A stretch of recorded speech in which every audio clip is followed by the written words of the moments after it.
Bismillah ar-Rahman ar-Rahim. So I will give you a brief description about the Operational Research 2, i.e. 322 course. This course, it includes mainly 3 chapters.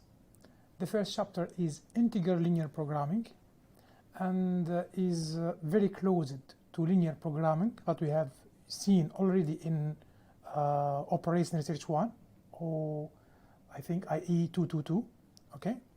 And the second chapter is Dynamic Programming, and in the Dynamic Programming you will see another method to face combinatorial problems.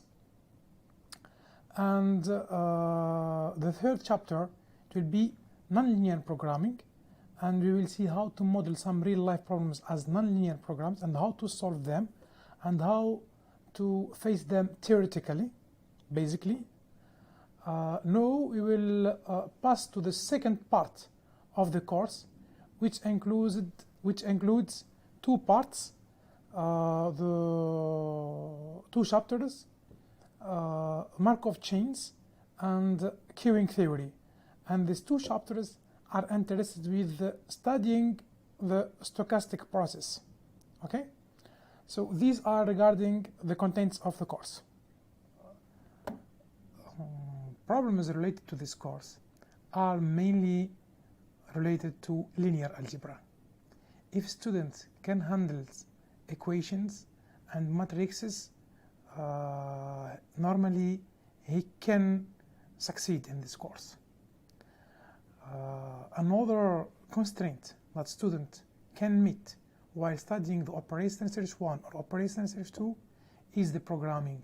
So I know that most of students has already studied a C++ course, but I think that the tools required for the linear programming are more deep or deeper than that they have already received.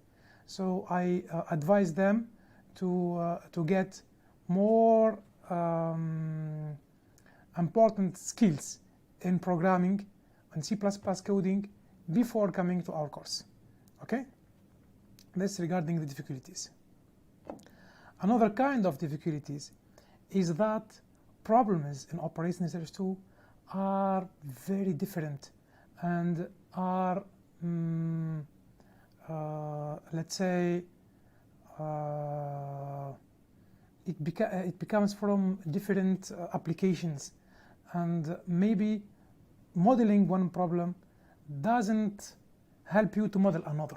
Okay, so each problem has its own features and its own characteristics. So if you succeed to model one problem, maybe you will not succeed to model another problem today. Maybe me as a professor, when I meet a difficult problem, I take a long time in order to model it adequately. You see? So sometimes when we give exercises or exams, the student, they are waiting to see something that we have already seen in the class. But in fact, in the class, I'm not giving you the solution of all the exercises. I'm giving you the way how to solve these problems, okay? But solving all the problems, it becomes your task, okay? So you need to understand the tools and to be able to apply them on any application. I know it's not really very easy. It's difficult.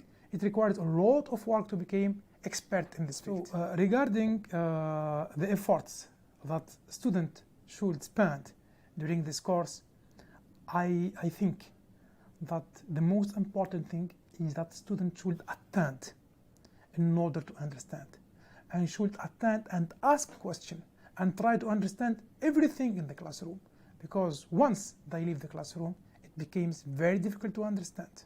Okay, very difficult to read the book and understand everything from the book.